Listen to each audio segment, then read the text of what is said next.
मंचासीन बरेण्य सम्मानास्पद अतिथिवृंद एवं श्रोता भाव में उपस्थित थिबा गुणी ज्ञानी विद्वान मंडली सर्वप्रथम रे परम कारुणिक तथागत बुद्ध एवं संत कवि भीम भयंकर चरणा बिंदरे मोर भक्तिपूत प्रणाम।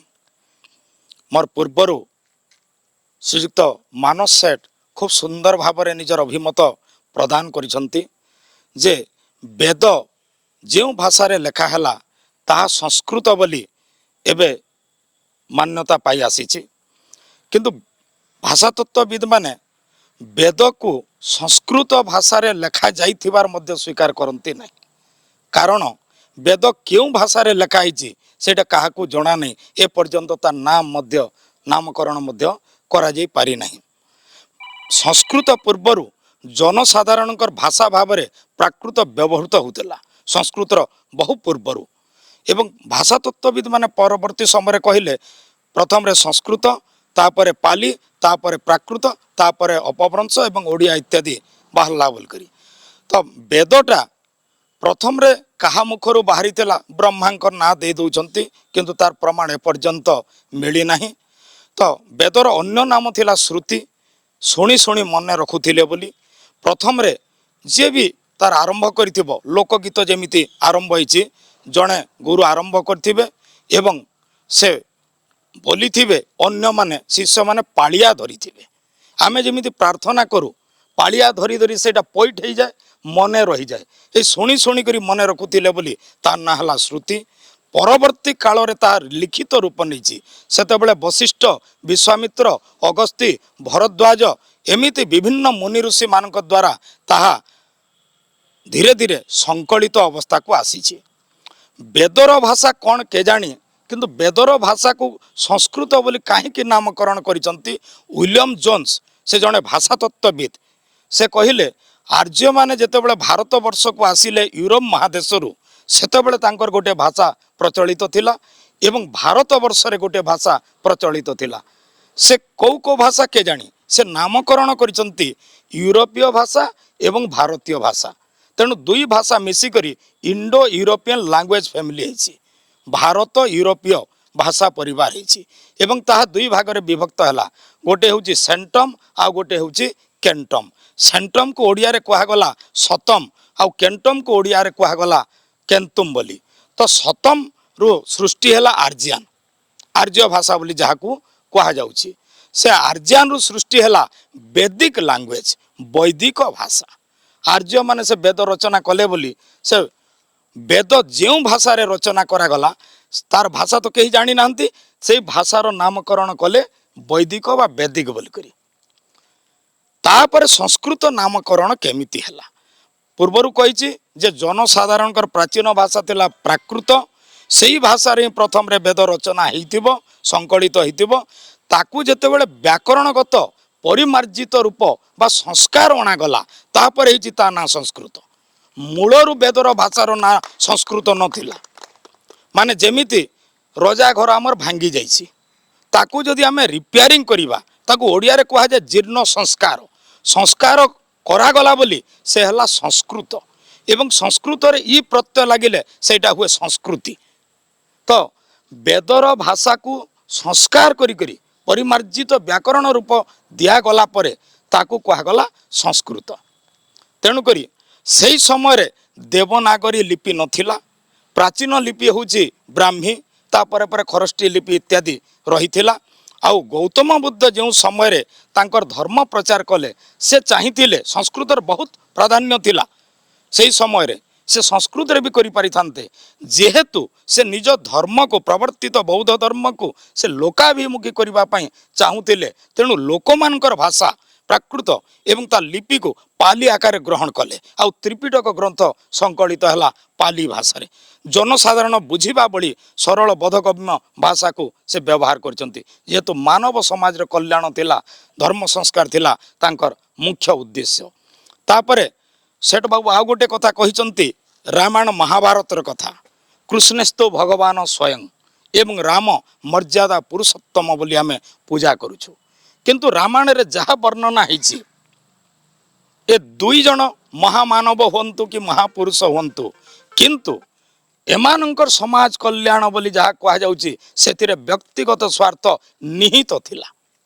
कारण रामचंद्र स्त्री सीता को जदि रावण चोरी करी न थांता ताहले रामचंद्र रावण को वध करितांते ना नहीं किए प्रमाण देव। द्वितीय रे श्रीकृष्ण तार पिता माता को कंस जदि मथुरार कारागार रे बंदी करी न थांते छटा भाई को हत्या करी न थांते ताहले से भी कंस को विनाश करी थांते कि ना के जानी। तो एमानकर व्यक्तिगत स्वार्थ निहित थिबार कथा भी आसीछि। तापरे गौतम बुद्ध गोतम रु आसीछि गौतम से गौतमी ठारे पालित होइतिले एकता अछि। मानस बाबू जो कहले जे ब्राह्मण माने जो गो दान नौथिले ताकू हत्या करी खाउथिले निश्चित भावरे यह भी गवेषणार विषय। एवं से गो सुरक्षा करिबा पई तांकर अन्यतम नाम हितेला गौतम। गोतम गौतम तम शब्दर अर्थ होउची सुरक्षा। कारण महाकवि कालिदास से रचना करिसंती रघुवंश ग्रंथ एवं आमर सेई रामायण विषय वस्तु सूर्यवंश ता भितर आसिला इक्ष्वाकु वंश। इक्ष्वाकु वंश रे जने राजा थिले तांको ना होउची दिलीप जांको रानी होउची सुदक्षिणा। से माने से कामधेनु गाई को जो अवमानना करथिले असम्मान करथिले तेणु अभिशप्त होइतिले तांको घरे कोनोसी संतान नथिला। तापरे तांको पंडित माने परामर्श देले नंदिनी गाईर सेवा जदि सेमाने करिवे ताहले पुत्र संतान प्राप्त हेबे। तेणु करी नंदिनी गाईंकर सेवा एमाने करिसंती। आमर रघुवंशम रे तार वर्णना रहिछि। मो मझिरे सेई रघुवंशम रे केतेटा अध्याय को ओडिया रे पद्यानुवाद मध्य करिथिली। बेनी बेनी पन्हा सते की चारि गोटी अर्णव विशेष धारण करिला धेनु धरा की हेब। विश्वम्भरा जदि होइब राजा सौभाग्य केते विमन देण मातांकु सेवा करंती जेते। कवि सम्राट उपेन्द्र भंजकर वैदेश विलास परी मु ब अक्षर रे ताको आरंभ करिछि। काव्यर ना होछि विचित्र गोसभा। बेनी बेनी पन्हा ए जो गाईर चारोटी पन्हा सिरा थाए सेटा होछि सते कण चारि गोटी अर्णव बा समुद्र। आउ जो धेनु ताको धारण करछि से होछि पृथ्वी माता। पृथ्वी माता को दिलीप राजा सेवा करछंती। गो महात्म्य माने गाई को सेवा करिवार महत्व सेठी प्रकटित होइछि। किंतु आज से गाई अवहेलित अवस्था रे रहिछि। एमिति से भीतर को गले अनेक तत्व कथा आसीबो। जेहेतु आमे बुद्ध जयंती एवं भीम भयंकर जयंती पालन करूछु तेणु प्रसंग को मु परिवर्तन करुछि। आज बैशाख पूर्णमी एई दिन रे ए दुई महापुरुषंकर आविर्भाव घटिथिला। तांको भितर केतक साम्य रहिछि एवं केतक वैषम्य रहिछि। आमर समयगत वैषम्य प्रथम रे ख्रीष्टपूर्व 6ठ शताब्दी रे आविर्भाव होइचंती आमर गौतम बुद्ध एवं ख्रीष्टीय 49 शताब्दी कवि धर्म प्रचारक होउचंती संत कवि भीम भई। दीर्घ वर्षर व्यवधान रही एवं उभयंकर उद्देश्य आउ लक्ष्य समान अछि। कारण वैदिक धर्म रे जेतेबेले जटिल पूजा पद्धति कर्मकांडर प्राधान्य एवं ब्राह्मण पुरोहित मानकर प्रादुर्भाव मूर्ति पूजा एवं कुसंस्कार ए सब आसीथिला सेतेबेले ताकू प्रतिहत करिबा पई गौतम बुद्ध बौद्ध धर्म प्रवर्तन करथिले। धर्म संस्कार आंदोलन आरंभ करथिले। ठीक सेमिति जेतेबेले 49 शताब्दी रे ख्रीस्टियन धर्म आम हिंदू धर्म को कबलित करी बसुथिला तहिरु उद्धार करिबा पई ए आमर संत कवि भीम भई तार नेतृत्व नथिले एवं महिमा गोसाई द्वारा प्रवर्तित महिमा धर्म को से विश्व व्यापक करिबा पई लेखनी चालना करथिले। आपण माने लक्ष्य करंतु जे गौतम बुद्ध थिले राजपुत्र किंतु राजकीय ऐश्वर्य पद मर्यादा सबुकु से त्याग करथिले। अपर पक्षरे भीम भयंकर वंश पिता मातांकर परिचय ए पर्यंत ठीक भाव प्रमाणित हो पारि नाही।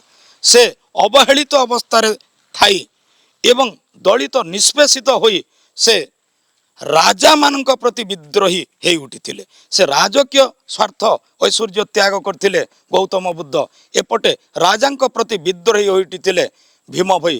कारण रेड़ाखोर राजा विशान चंद्र जेनामणि ए भीम भयंकर धर्म प्रचार प्रसार क्षेत्र में असहिष्णु होई ब्राह्मण मानकर प्रादुर्भाव से जो जेल दंड देइथिले एवं रेड़ाखोल रो काशी विश्वनाथ मंदिर पाखरे थिबा देउल घाटरे पौष मासर प्रभात समय भीम भई को जेतेबेले कुला बाहा माड़ मारिथिले से जलाशय भितर सेतेबेले धर्म परीक्षा देइथिले एई भीम भई तो से पलई आसीथिले रेड़ाखोल अंचल आम सोनपुर अंचल को यही सोनपुर अंचल मध्य बनमाली मिश्र देवान थिले राजा नीलाद्री सिंहदेव समय रे ब्राह्मण मानकर प्ररोचन भीम भई को अग्नि परीक्षा करने आगे आसीथिले सही समय भीम भई यही राजा मानकर विरुद्ध स्तुति चिंतामणि रे घोषणा करथिले राजार परजा नहु सीना आंबे नहु साहुर खातक जही गुरु नेबे तही जीवु आंबे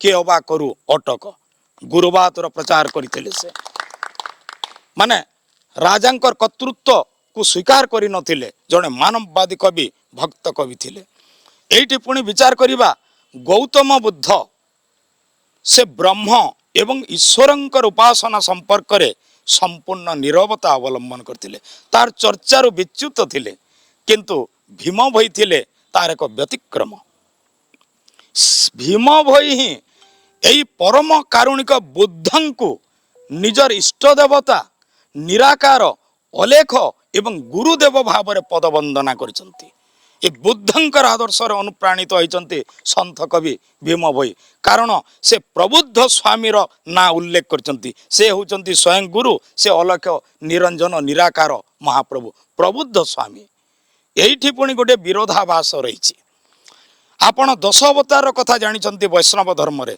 मत्स्य कश्यप बराह नरसिंह वामन परशुराम राम बलराम बौद्ध कल्कि 10 अवतार जान नवम अवतार हेउची बौद्ध किंतु नवम अवतार भाव रे जेउ बौद्धं को आमे जानुछु से गौतम बुद्ध नुहंती से हेउचंती पुरी रे अधिष्ठित हिंदू जातिर मौड़मणि आराध्य देवता श्री जगन्नाथ महाप्रभु ये जगन्नाथ होउचंती वैष्णव मानक दृष्टि रे बौद्ध अवतार तेणु आचार्य इंद्रभुक्ति से बौद्ध धर्मर वज्रजान द्वारा वज्रजान प्रवर्तन करी से ज्ञान सिद्धि ग्रंथर मंगलाचरण रे जगन्नाथं को बुद्ध भाव रे पूजा करिसंती प्रणिपत्य जगन्नाथम सर्वजिन बरार्चितम सर्वबुद्धमय सिद्धि व्यापिन गगनपम ता पूर्व अनंग वज्र जगन्नाथ को बुद्ध भाव में ग्रहण कर सारी तेबे आज आम ग्रहण करुचु बौद्ध अवतार होउचंती जगन्नाथ कालिया महाप्रभु भीम भई किंतु से क्षेत्र रे एक विरोधाभास सृष्टि कले जी जगन्नाथ से पूरी श्रीक्षेत्र मंदिर केमिति सीमित रहिबो से जेबे जगन्नाथ हंता ठाबके किंपाई रहंता गोटे स्थान रे सीमित ही से जगन्नाथ हेबो केमिति तेणु से मूर्ति पूजार विरोध गौतम बुद्ध जो मूर्ति पूजार विरुद्धाचरण करते से संपर्क में भीम भई कहते जगन्नाथ जाकू मान 10 टंका दे हाटरू किण सेकी देव ब्रह्म ज्ञान ए काठर कालिया को तुम पूजा कले से कौन ब्रह्म ज्ञान दे पारिबो से अलेख निरंजन प्रबुद्ध स्वामी होउचंती स्वयं जगन्नाथ से ही जगतर कल्याण करुचंती एपरिक आमर जो जगन्नाथ मंदिर आक्रमण प्रसंग रे भीम भयंकर कथा उठुची केतेक गवेषक कहउचंती जे पुरी मंदिर को आक्रमण करि नथिले भीम भई बोली किंतु मु दृढ़तार सह कहबी एतिरे भीम भई निश्चित भाव संपृक्त थिले कारण सेही समय रे महिमा धर्मर एकमात्र पश्चिम ओडिशा रे नेता थिले स्वयं भीम भई तेणु से जेतु मूर्ति पूजार विरुद्धाचरण करुथिले तेणु करी भीम भई तार नेतृत्व नैथिबार यथेष्ट प्रमाण मिली पारिबो से जगन्नाथ को अस्वीकार करू नथिले जगन्नाथ बोली परम ब्रह्म निराकार स्वामी को से मानुथिले किंतु काठर कालिया को से जगन्नाथ बोली स्वीकार करू नथिले भीम भयंकर ब्रह्म निरूपण गीता अनुसार ए ब्रह्मा विष्णु महेश्वर आउ जगन्नाथ एमाने होउचंती महिमा गोसाईंकर पाद सेवक कृतदास माने तुच्छ तांको महिमा स्वामींकर दृष्टि रे तेबे ब्रह्म एवं ईश्वर चर्चा संपर्क में नीरव थिला बेले ए भीम भई तांकर बहुत विषय आलोचना करछंती ब्रह्म निरूपण गीता रे ब्रह्मंकर स्वरूप लिखिचंती से खूब सुंदर भाव जड़े भक्त कवि थिले एई भीम भोई। तापरे गौतम बुद्ध वेदर कर्मकांड को स्वीकार करिसंती। भीम भोई भी अपर पक्षरे निर्वेद साधन आरंभ करिसंती, वेद को विरुद्धाचरण करिसंती। तांको निर्वेद साधन हेउची एक ग्रंथ। तेबे गौतम बुद्ध जड़े कवि नथिले, से थिले बौद्ध धर्मर प्रवर्तक। भीम भोई किंतु धर्म प्रवर्तक नथिले, से कवि थिले एवं प्रचारक थिले। भीम भोई महिमा गोसाईंक पाखकु केबे भी जाई नथिले जे मते एही धर्म रे दीक्षित कर आउ मो प्रचार करिबी बोली। सौभाग्यर विषय एवं आम ओडिशा पई गर्वर विषय जे स्वयं महिमा गोसाई भीम भोईंक पाखकु आसीथिले जेतेबेले भीम भोईंको 16 वर्ष हितेला। कारण महिमा गोसाई चिंता कले ए धर्म को केमिति प्रचार प्रसार करा जीवो, जणे उपयुक्त कविर आवश्यकता रही। तेणु से भली कवि एई ओडिशा रे दुर्लभ थिले। सेपटे आमर गंगाधर मेहर, फकीर मन सेनापति, राधानाथ राय एमाने आधुनिक साहित्य रे मशगुल थिला बेले भीम भोई सेई दीक्षा रे दीक्षित हेले एवं एई धर्मर तत्व को खूब सुंदर भावरे प्रांजल भावरे वर्णना करिबारे सक्षम हो पारे गुरुंकर आशीर्वाद रु। गुरुंकर निर्देश क्रमे से यहाँ को प्रचार प्रसार करि पारिछंती। तेबे बौद्ध धर्म रे जो समाज संस्कार कथा रही एठी मध्य रही। गौतम बुद्ध उच्च नीच भेदभाव को अस्वीकार करुथिले, नारी पुरुष विभिन्नता को से अस्वीकार करुथिले एवं बौद्ध धर्म रे नारी पुरुषर समान अधिकार को से ग्रहण करुथिले। जाति प्रथा को विरुद्धाचरण करथिले। एबे जेमिति जाति प्रथार कथा एठी आलोचना होउतला, भीम भोई मध्य तहिरो ओहरी जाई नथिले। बरं जाति संपर्क से कहिचंती 36 कूल जे 52 पाटक जाति बोला नहीं जाए, पाणी अंतर पाटक सिनाए हो सुपंडित कर न्याय, तीनी ब्रह्मांड रे लोड़ी आस तुम्बे एक जन एक जाति, सही सबुंकु सत जाति करिछि ताहार रंचिला पृथ्वी, स्त्री पुरुष दुहिंकु गढ़िअछि जोड़िए स्वरूप देख, द्वितीय जाति रु तीनी जाति नाही सुजने कर विवेक। समग्र मानव समाज रे मात्र दुईटी जाति अछि, गोटे हेउछि नारी एवं अन्यटी हेउछि पुरुष। जेतेबेले पुरुष मानक तुलन रे नारी मानक समाज रे अवहेलित करी रखा जाउतला, सेतेबेले गौतम बुद्ध नारी मानकर प्रवेश अधिकार देथिले बौद्ध संघ गुड़िकरे। भीम भोई मध्य एठी लक्ष्य करंतु, महिमा गोसाई जेते दिन पर्यंत जोरंदा गादी रे थिले 1876 ख्रीष्टाब्द पर्यंत तांकर जीवित अवस्था थिला, सेते दिन पर्यंत नारी मानकर प्रवेश अधिकार नथिला। गुरुंकर स्वर्गारोहण परे प्रथम शिष्य होउचंती गोविंद बाबा आउ द्वितीय शिष्य हेले भीम भोई। एमानक भितरे विभेद सृष्टि होइतला। तो भीम भोई जो कथा कहूथिले नारी मानकर प्रवेश अधिकार ताकू विरुद्धाचरण करुथिले गोविंद बाबा। तेणु भीम भोई सेठु पळे आसीथिले एवं खलियापाली रे 1877 मसीह रे राजा नीलाद्री सिंह देवंकर पृष्ठपोषकतार गौतिया लोचन प्रसाद भगवती साहाय्य रे से खलियापाली ठारे आश्रम प्रतिष्ठा करथिले एवं नारी मान को प्रथमे महिमा धर्म रे प्रवेश अधिकार देइथिले। सेतेबेले गुरुंक प्रति विद्रोही 34 मधुचक्र से लिखिले, जोनी रे जन्म करिछ जीव को जुगले मिसाई, जेतेबेले जुक्त नुह बोली बोलुअछ मते पहराई आनी भव जले, जम दुआरे जे जीवु नाही बाबू कदाचित्ते, क्षीर नीर प्राय मिसाई देण विरुद्ध करुछ बाह्य मते, नर देह स्वामी जात करियछ नवखंड मेदी नीरे मते, नारी पुरुषंक संगते बसिले बोलुअछ न छुईबी तते, निंदा हेउछिए अलेख महिमा धर्म को, नारी पुरुष रे ब्रह्मांड रचिल निंदा की नहुछि श्रीचाम को। जदि नारी पुरुष को बाद दे संसार सृष्टि करी हुंता ताहेले एई नियम कार्यकारी हुंता। नारी बिना संसार सृष्टि असंभव। नारी जे अटई जाया जननी भगिनी, नारी सिना संसारर सृष्टिकारिणी, नारी बिना संसारर सृष्टि असंभव, मानव संतान सिना ताठारु उद्भव। नारी पुरुष रो समान अधिकार कथा कहिचंती भीम भोई ब्रह्म निरूपण गीतारे। लक्ष्य करंतु आज आम नारी स्वाधीनतार वार्ता प्रचार करुचु, महिला सशक्तिकरण कथा घोषणा करुचु। भीम भोई गुरु ब्रह्म निरूपण गीतार लिखुंट गुरु द्वार को सर्वे अटंती समान नारी बा पुरुष तो ही नाही बड़ सान जेसनेक जल पवनर भेद नाही पुरुष जेतिकी जीव नारी जीव तो ही तत्कालीन कौन सी कवि आधुनिक बोलाउथिबा कवि एभली पदटीए लिखि नांती मु दृढ़तार सह कहबी राधानाथ कहतु गंगाधर कहतु एमाने प्रेम रे माति जाइछंती श्रृंगार रसरे माति जाइछंती एपरी नारी पुरुषर समान अधिकार को नहीं वैप्लविक चेतना भली कविता सृष्टि करी पारि नाहंती आमर ब्रह्मचर्य को गुरुत्व दौथिले परम कारुणिक गौतम बुद्ध कारण से विवाहित थाई मध्य स्त्री संगमर वंचित थिले एवं दूरेई देइथिले वैराग्य जीवन यापन करिथिले भीम भई नारी मान को अधिकार देइथिले गृहस्थाश्रम को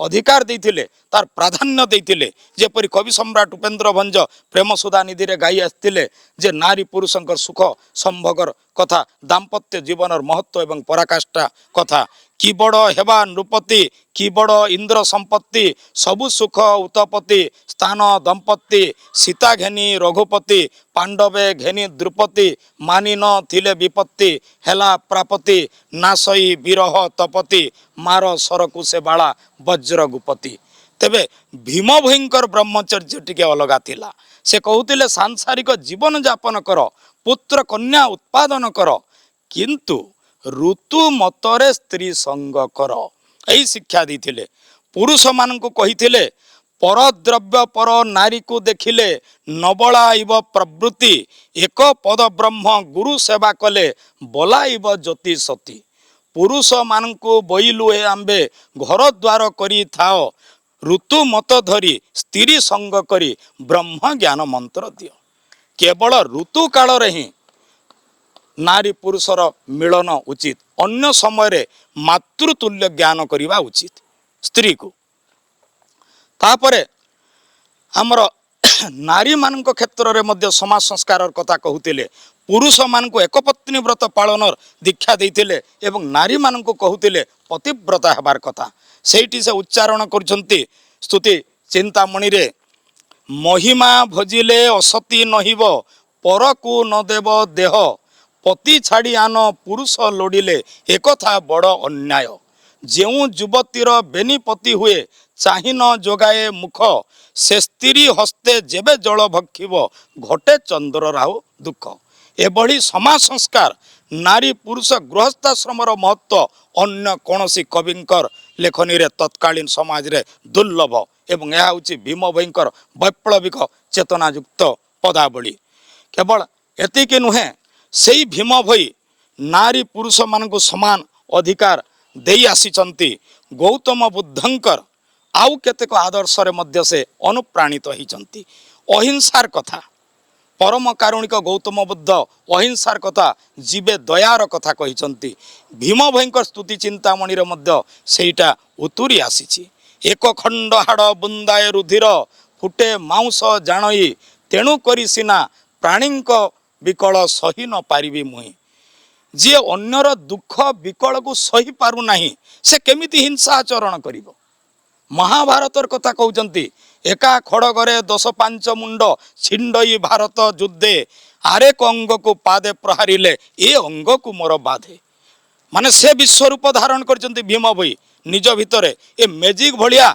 भूपृष्ठ रु आकाश को सिर लंबई देवाटा विश्वरूप नुह मु कार को जेते बेले आमे विश्व व्यापक करदबा सेटा होची विश्वरूप अहम ब्रह्मास्मि तत्त्वमसि सोहम मु सही परमात्मा ब्रह्म तुम्हें ताहा अट से जे मु से अर्थात मु कारटा विश्व व्यापक होइजिवो भीम भई निजे उपलब्धि करुचंती विश्व चेतना जे गोटिए अंग हेउचंती कौरव अन्य अंग हेउचंती पांडव गोटिए अंग को पादे प्रहारिले ए अंग को मोर बाधे तो अहिंसा नीति किभली भाव में प्रतिफलित होइचे आपण माने लक्ष्य करंतु गौतम बुद्ध चत्वारी आर्य सत्यानीर कथा कहिचंती चारोटी आर्य सत्य ए संसारमय ए संसार हेउची दुखमय दुखर कारण हेउची कामना कामनार विनाश रे दुखर विनाश ए चारोटी आर्य सत्यर कथा कहिचंती अवश्य वैदिक दर्शन एवं सांख्य दर्शन रे तीन प्रकार दुखर वर्णना रही आधि दैविक आधि भौतिक एवं आध्यात्मिक तीन प्रकार दुख रही से दुख रे मध्य ଅନୁପ୍ରାଣିତ ହୋଇଛନ୍ତି ସନ୍ଥ କବି ଭୀମ ଭୋଇ। ତେଣୁ ଗାଇ ଉଠିଛନ୍ତି ପ୍ରାଣୀଙ୍କ ଆରତ ଦୁଃଖ ଅପ୍ରମିତ, ପ୍ରାଣୀଙ୍କ ଆରତ ଦୁଃଖ ଅପ୍ରମିତ, ଦେଖୁ ଦେଖୁ କେବା ସଉ ମୋ ଜୀବନ ପଛେ ନର୍କେ ପଡ଼ିଥାଉ ଜଗତ ଉଦ୍ଧାର ହେଉ। ଏବଂ এই କାମନାର ବିନାଶ ପାଇଁ, ଦୁଃଖର ବିନାଶ ହେଇପାରିବ କାମନାର ବିନାଶରେ। ଯେଉଁ ଆର୍ଯ୍ୟ ଅଷ୍ଟାଙ୍ଗ ମାର୍ଗର କଥା ପ୍ରଚଳନ କରିଛନ୍ତି ଗୌତମ ବୁଦ୍ଧ, ସଜ୍ଜୀବନ, ସତ୍କର୍ମ, ସତ୍ ସଂକଳ୍ପ, ସତ୍ ସ୍ମୃତି, ସତ୍ ଉଦ୍ୟମ, ସତ୍ ସମାଧି ଇତ୍ୟାଦି ଆର୍ଯ୍ୟ ଅଷ୍ଟାଙ୍ଗ ମାର୍ଗର କଥା କହିଛନ୍ତି ଏବଂ ସତ୍ୟକୁ ଗୁରୁତ୍ୱ ଦେଇଛନ୍ତି। ଭୀମ ଭୋଇ ମଧ୍ୟ ସେ ସତ୍ୟରୁ ବିଚ୍ୟୁତ ହୋଇନାହାନ୍ତି, ବରଂ ପ୍ରତିଜ୍ଞା କରିଛନ୍ତି ସ୍ତୁତି ଚିନ୍ତାମଣିରେ, ସତ୍ୟରେ ମରିବି ସତ୍ୟରେ ତରିବି, ଏହି ଆଜ୍ଞା ମତେ ହେଉ, କହେ ଭୀମ ଭୋଇ ଏ ମୃତ୍ୟୁ ମଣ୍ଡଳେ ଯଶ ଅପଯଶ ଥାଉ। ସତ୍ୟର କଥା ମହାତ୍ମା ଗାନ୍ଧୀଙ୍କର ବହୁ ପୂର୍ବରୁ ସତ୍ୟାଗ୍ରହର କଥା ପ୍ରକାଶ କରିଛନ୍ତି ଭୀମ ଭୋଇ। ଆଉ ମଧ୍ୟ ଲେଖିଛନ୍ତି ସତ୍ୟରେ ସ୍ନାହନ, ସତ୍ୟରେ ମାର୍ଜନ, ସତ୍ୟରେ କର ଭୋଜନ, ସାତ୍ବିକ କର୍ମରେ ସେ ଅଲେଖ ଦିଅ ନିଶ୍ଚୟ ହେବ ପ୍ରସନ୍ନ, ସତ୍ୟରେ ଶୋଇବ ସତ୍ୟରେ ବସିବ, ସତ୍ୟ କର ଫଳାବୃତ୍ତି, ମହିମା ଭଜିବା ଲୋକମାନେ ଯେତେ କର ଏହି ଧର୍ମ କୀର୍ତ୍ତି, ସତ୍ୟରେ କହିବ ସତ୍ୟରେ ରହିବ, ସତ୍ୟରେ ଜୀବ ଆସିବ, ସତ୍ୟ କର୍ମର ଯେତେ କୀର୍ତ୍ତିମାନ ଯୁଗେ ଯୁଗେ ରହିଥିବ। ଦେଖନ୍ତୁ ଆର୍ଯ୍ୟ ଅଷ୍ଟାଙ୍ଗ ମାର୍ଗର କଥା ଏବଂ ଭୀମ ଭୋଇଙ୍କର ସ୍ତୁତି ଚିନ୍ତାମଣିର କଥା। କେବଳ ଏତିକି ନୁହେଁ, ସେ ଯେଉଁ ସବୁ ଗ୍ରନ୍ଥ ରଚନା କରିଛନ୍ତି ସନ୍ଥ କବି ଭୀମ ଭୋଇ, ତାଙ୍କୁ ମହାନ କବି ଭାବରେ ଆମେ ଗ୍ରହଣ କରିବା ଉଚିତ। এইটি ভীম ভোইଙ୍କର ଗୋଟେ ଖବର କଥା ମନେ ପଡ଼ୁଛି। ସେତେବେଳେ ରାଧାନାଥ ରାୟ, ଗଙ୍ଗାଧର ମେହେର, ଫକୀରମୋହନ ସେନାପତି, ମଧୁସୂଦନ ରାଓ, ମଧୁସୂଦନ ଦାସ ଏମାନେ ବହୁ ଚର୍ଚ୍ଚିତ ହୋଇଗଲେ, କିନ୍ତୁ ଭୀମ ଭୋଇଙ୍କୁ କେହି ଗୁରୁତ୍ୱ ଦେଲେ ନାହିଁ। ଜଣେ ବାବାଜୀ କବି ବୋଲି ଭୀମ ଭୋଇ କନ୍ଧ ଆଖି ଥାଉ ଥାଉ ଅନ୍ଧ ବୋଲି ଆମର ପ୍ରକାଶ ପାଇଲା 19/11/1881ରେ ଉତ୍କଳ ଦୀପିକା ପତ୍ରିକାରେ ବହୁତ ସମାଲୋଚନା କରାଯାଇଛି ଭୀମ ଭୋଇଙ୍କୁ। ତେଣୁ ସେ କ୍ଷେତ୍ରରେ ସେ ଯେତେ କାବ୍ୟ କବିତା ରଚନା କରିଛନ୍ତି ତତ୍କାଳୀନ ସମାଜରେ ନିହାତି ଭାବରେ ଦୁର୍ଲଭ। ଆଧୁନିକ କବି ନିଶ୍ଚିତ ଭାବରେ ହେଉଛନ୍ତି ଭୀମ ଭୋଇ। କାରଣ ଆଧୁନିକ ଚେତନା ଯେତିକି ପ୍ରକାର ରହିଛି ସବୁ ଚେତନା ଭୀମ ଭୋଇଙ୍କର ସାହିତ୍ୟରେ ରହିଛି। ସତ୍ୟାଗ୍ରହ ହେଉ, ଜାତି ପ୍ରଥା ବିରୁଦ୍ଧାଚରଣ ହେଉ, ମହିଳା ସଶକ୍ତିକରଣର କଥା ହେଉ, ଯେତେ ହେଉ, ତ ଭୀମ ଭୋଇଙ୍କ ଲେଖନୀରୁ ନିଃସୃତ ହୋଇଛି ସ୍ତୁତି ଚିନ୍ତାମଣି, ଶ୍ରୁତି ନିଷେଧ ଗୀତା, ଆଦ୍ୟନ୍ତ ଗୀତା, ଅଷ୍ଟକ ବିହାରୀ ଗୀତା, ଭଜନମାଳା, ମହିମା ବିନୋଦ, ମନୁସଭା ମଣ୍ଡଳ, ଚଉତିସା, ମଧୁଚକ୍ର, ପଦ୍ମକଳ୍ପ, ବ୍ରହ୍ମ ସଂଯୁକ୍ତ ଗୀତା ଇତ୍ୟାଦି। ଏତେ ଏତେ ଗ୍ରନ୍ଥ ରଚନା କରିବା ସହଜ କଥା ନୁହେଁ।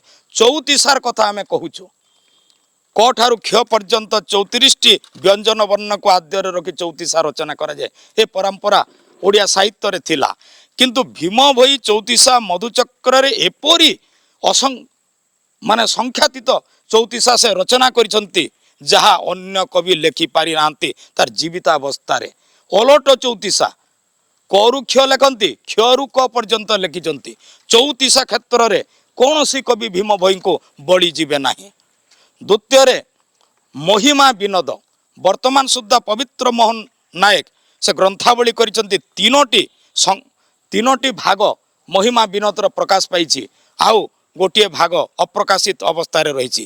ଏ 4 ଖଣ୍ଡ ଗ୍ରନ୍ଥ ନିହାତି 500 ପୃଷ୍ଠା ହେଉଛି ଏବଂ ମହିମା ବିନୋଦରେ ସେ ସଂସ୍କୃତ ଭାଷା ସହିତ ଓଡ଼ିଆର ଅପୂର୍ବ ସମ୍ମିଶ୍ରଣ କରିଛନ୍ତି, ଯାହାକି ଅନ୍ୟ କବିଙ୍କଠାରେ ଦୁର୍ଲଭ। ମନୁସଭା ମଣ୍ଡଳ, ନା ଭୁଲ କହିଲି, ଆମର ଏଇ ମହିମା ବିନୋଦ ଗ୍ରନ୍ଥଟା ବଙ୍ଗଳା ଆଉ ଓଡ଼ିଆ ମିଶ୍ରିତ ପଦାବଳୀରେ ସଂଯୁକ୍ତ ହୋଇଛି। ମନୁସଭା ମଣ୍ଡଳ ସଂସ୍କୃତ ଆଉ ଓଡ଼ିଆ ମିଶିକିରି ଅଛି। ଗୋଟିଏ କବି ଯାହାକୁ ନିରକ୍ଷର ଅନ୍ଧ କନ୍ଧ ବୋଲି ଉପହାସ କରାଯାଉଛି, ସେ କବି ଏ ସଂସ୍କୃତ ବଙ୍ଗଳା ଜାଣିଲା କେମିତି? ନିଶ୍ଚିତ ଭାବରେ ସେ କାଙ୍କଣପଡ଼ାରେ ଥିଲାବେଳେ ସେ ଚୈତନ୍ୟ ପ୍ରଧାନଙ୍କ ଘରେ ଯେଉଁ ଭାଗବତ ଶ୍ରବଣ କରିଥିଲା ସେଇଠି ସେ ଶିକ୍ଷା ଲାଭ କରିଛି। ନିରକ୍ଷର ନୁହଁ ଭୀମ ଭୋଇ, ନିଶ୍ଚିତ ଭାବରେ ସେ ଚାଟଶାଳୀରେ ପାଠ ନ ପଢ଼ିଥିଲେ ମଧ୍ୟ ବ୍ୟକ୍ତିଗତ ପ୍ରଚେଷ୍ଟା କରିଛି ଏକଲବ୍ୟ ଭଳିଆ।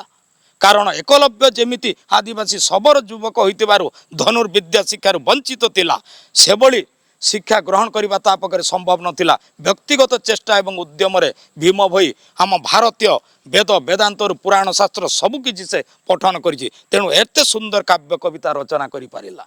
सेही समय रे गंगाधर स्वभाव कवि राधानाथ कविवर भक्त कवि मधुसूदन व्यास कवि फकीरमोहन एमिति जेतेबेले चर्चित हो बसिचंती भीम भई को बाधा आसीबा सुनिश्चित। तेणु भीम भई मध्य जेहेतु अपूर्व कवित्व शक्ति लाभ करी दूती जुगलरू जन्म लाभ करते तेणु से कहिचंती जे मु साधारण कवि नुहे।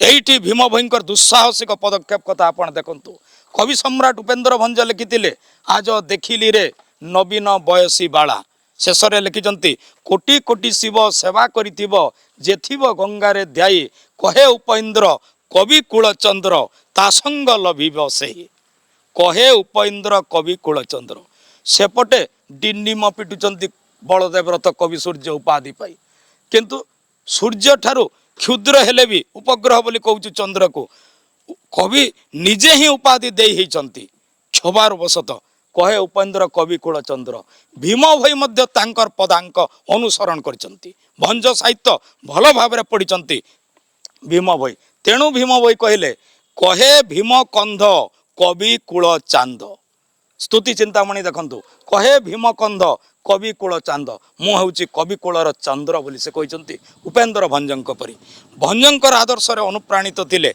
कारण उपेन्द्र भंजंकर सर्वश्रेष्ठ काल्पनिक काव्य हूँ लावण्यवती भीम भईंकर झीर ना हूँ लावण्यवती जहाँकि खलियापाली रे समाधि अच्छी पुओ हेले कपिलेश्वर एवं झील हेले लावण्यवती एइठु आपण लक्ष्य करंतु से भंज साहित्य द्वारा किपरि प्रभावित थिले। तेणु से विश्व कवि दरदी कवि समाज संस्कारक कवि भीम भई को आमे जेते पुआल बुड्डा भितरे ताकू अवलुप्त अवस्था रखा चेष्टा कले रही पारिबे नहीं से बाघ छुआ बड़ी निहाती भाव में निजर विक्रम कवि प्रतिभार गौरव को उन्मोचित करिवे। तेणु आज जो बैशाख पूर्णमी रे परम कारुणिक बुद्धंकर जयंती एवं भीम भईंकर जयंती मिलित भाव में आयोजन करिसंती आपण माने एथिपाई आपण मानकु बहुत बहुत साधुवाद एवं कृतज्ञता विशेष करी अनिल भाई बारंबार फोन करी जो सुजोग सृष्टि करिसंती तांको अशेष धन्यवाद। आमे से बुद्ध एवं भीम भईंकर आदर्श रे अनुप्राणित होई मानव सेवारे निजको उत्सर्ग करिबा जेमिति कहूतिले मानव रे दियो मानव व्यवहार आउ बेसी लोड़ा नाही आउ विशेष कहिबि नाही धैर्य धरी आपण माने अल्प संख्यक थिले मध्य ज्ञानी विद्वान मंडली अछंती मोर वक्तव्य को सादर श्रवण करिथिबा मु निजको धन्य मनुज करिछि कृतज्ञता ज्ञापन करिछि।